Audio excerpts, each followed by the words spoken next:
took place so suddenly at about 5 o'clock in the evening.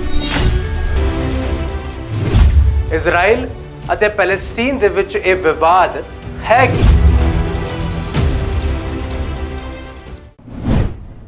100 ਸਾਲ ਤੋਂ ਜ਼ਿਆਦਾ ਪੁਰਾਣਾ ਵਿਵਾਦ ਇਜ਼ਰਾਈਲ ਅਤੇ ਪੈਲੇਸਟੀਨ ਵਿੱਚ ਚੱਲ ਰਿਹਾ ਇੱਕ ਵਾਰ ਫੇਰ ਭਖ ਗਿਆ ਹੈ। ਪਰ ਇਹ ਵਿਵਾਦ, ਇਹ ਜੰਗ, ਇਸ ਦੇ ਪਿੱਛੇ ਦਾ ਕਾਰਨ ਕੀ ਹੈ?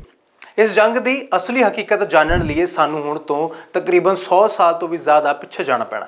ਸਾਲ 1915 ਵਰਲਡ ਵਾਰ 1, ਜਦੋਂ ਬ੍ਰਿਟਿਸ਼ਰਸ, ਫ੍ਰੈਂਚ ਅਤੇ ਅਰਬ ਰੈਵੋਲੂਸ਼ਨਰੀਜ਼ ਲੜ ਰਹੇ ਨੇ ਵਰਲਡ ਵਾਰ 1 ਵਿੱਚ ਆਟੋਮਨ ਅੰਪਾਇਰ ਯਾਨੀ ਟਰਕੀ ਦੇ ਖਿਲਾਫ। ਜਦੋਂ 1917 ਵਿੱਚ ਪਹਿਲਾ ਵਿਸ਼ਵ ਯੁੱਧ ਖਤਮ ਹੋਇਆ ਤਾਂ ਆਟੋਮਨ ਅੰਪਾਇਰ ਹਾਰ ਗਿਆ।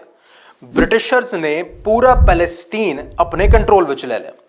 1918 ਤੋਂ 1948 ਤੱਕ ਅੰਗਰੇਜ਼ਾਂ ਦੀ ਹਕੂਮਤ ਰਹਿੰਦੀ ਹੈ ਪੈਲੇਸਟੀਨ ਦੇ ਵਿੱਚ, ਤੇ ਇਸੇ ਦੌਰਾਨ ਜਰਮਨੀ ਵਿੱਚ ਹਿਟਲਰ ਨੂੰ ਪੋਲੀਟੀਕਲ ਪਾਵਰ ਮਿਲਣੀ ਸ਼ੁਰੂ ਹੋ ਜਾਂਦੀ ਹੈ, ਜਿਹੜਾ ਜਿਊਜ਼ ਯਾਨੀ ਯਹੂਦੀਆਂ ਨੂੰ ਲੱਖਾਂ ਦੀ ਸੰਖਿਆ ਵਿੱਚ ਮਾਰਨਾ ਸ਼ੁਰੂ ਕਰ ਦਿੰਦਾ। ਹਿਟਲਰ ਦੇ ਡਰ ਤੋਂ ਯਹੂਦੀ ਜਰਮਨੀ ਛੱਡ ਕੇ ਰੁਖ ਕਰਦੇ ਨੇ ਸਿੱਧਾ ਪੈਲੇਸਟੀਨ ਦੇ ਵੱਲ। 1948 ਵਿੱਚ ਬ੍ਰਿਟਿਸ਼ਰਸ ਪੈਲੇਸਟੀਨ ਛੱਡ ਕੇ ਆਪਣੇ ਮੁਲਕ ਦੁਬਾਰਾ ਵਾਪਸ ਰਵਾਨਾ ਹੋ ਜਾਂਦੇ ਨੇ।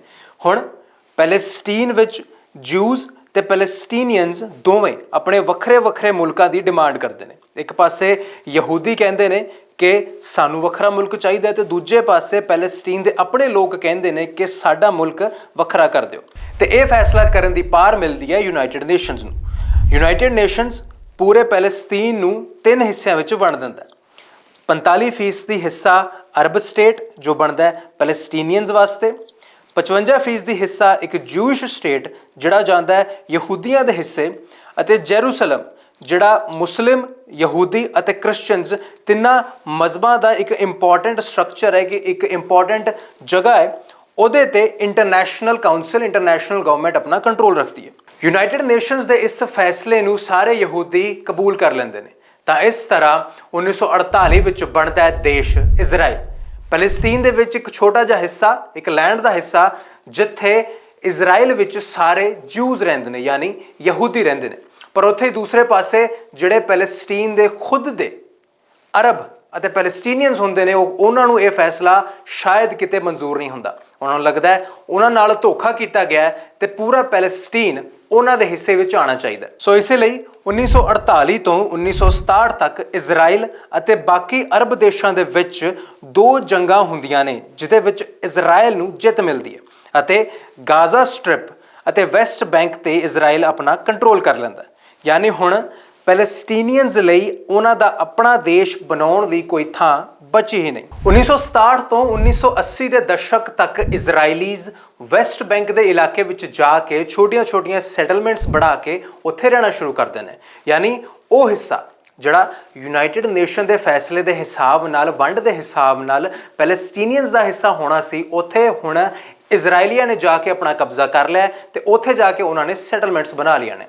ਇਹ ਵੇਖ ਕੇ ਪੈਲੇਸਟੀਨੀਅਨਸ ਨੂੰ ਬਹੁਤ ਗੁੱਸਾ ਚੜ੍ਹਦਾ ਹੈ। ਸ਼ਾਇਦ ਇਸੇ ਗੁੱਸੇ ਦੀ ਅੱਗ ਵਿੱਚ 1987 ਵਿੱਚ ਜਨਮ ਹੁੰਦਾ ਹੈ ਕੱਟਰ ਇਸਲਾਮਿਕ ਗਰੁੱਪ ਹਮਾਸ ਦਾ। 1992 ਵਿੱਚ ਇਜ਼ਰਾਈਲ ਵਿੱਚ ਯਿਤਸਕ ਰਬਿਨ ਦੀ ਸਰਕਾਰ ਆਉਂਦੀ ਹੈ, ਜੋ ਇਹ ਚਾਹੁੰਦੀ ਹੈ ਕਿ ਦਸ਼ਕਾਂ ਪੁਰਾਣੀ ਇਹ ਜੰਗ ਖਤਮ ਹੋ ਜਾਵੇ ਅਤੇ ਪੈਲੇਸਤੀਨੀਆਂ ਨੂੰ ਉਹਨਾਂ ਦਾ ਦੇਸ਼ ਵਾਪਸ ਦੇ ਦਿੱਤਾ ਜਾਵੇ। ਪਰ ਉੱਥੇ ਹੀ ਇਜ਼ਰਾਈਲ ਦੇ ਐਕਸਟ੍ਰੀਮਿਸਟ ਰਾਈਟ ਵਿੰਗਰਸ ਯਾਨੀ ਕੱਟਰ ਇਜ਼ਰਾਈਲੀ ਇਹ ਕਹਿੰਦੇ ਨੇ ਕਿ ਅਸੀਂ ਪੈਲੇਸਤੀਨ ਨੂੰ ਆਪਣੇ ਲੈਂਡ ਦਾ, ਆਪਣੇ ਦੇਸ਼ ਦਾ ਇੰਨਾ ਜਿਹਾ ਵੀ ਹਿੱਸਾ ਨਹੀਂ ਦੇਣਾ।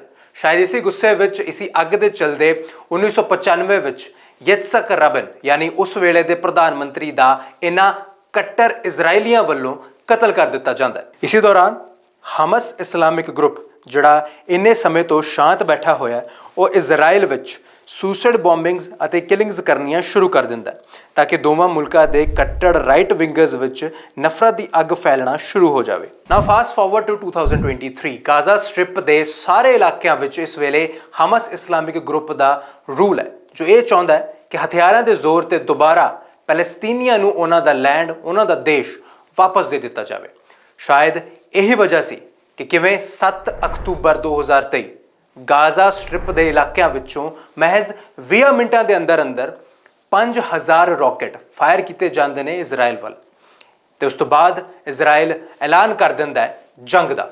ਤੇ ਜਿਸ ਹਿਸਾਬ ਨਾਲ ਹਮਲੇ ਕੀਤੇ ਜਾ ਰਹੇ ਨੇ, ਚਾਹੇ ਇਜ਼ਰਾਈਲ ਤੇ ਹੋਵੇ ਜਾਂ ਇਜ਼ਰਾਈਲ ਵੱਲੋਂ ਗਾਜ਼ਾ ਸਟ੍ਰਿਪ ਦੇ ਇਲਾਕਿਆਂ ਵਿੱਚ ਹੋਵੇ। ਇਹ ਤਸਵੀਰਾਂ ਵੇਖ ਕੇ, ਇਹ ਖਬਰਾਂ ਸੁਣ ਕੇ, ਇਹ ਮੌਤ ਦਾ ਅੰਕੜਾ ਪੜ੍ਹ ਕੇ ਇਹੀ ਲੱਗਦਾ ਹੈ ਕਿ ਦੋਵਾਂ ਪੱਖਾਂ ਵਿੱਚੋਂ ਕੋਈ ਵੀ ਮੁਲਕ ਹਾਰ ਮੰਨਣ ਨੂੰ ਤਿਆਰ ਨਹੀਂ ਹੈ।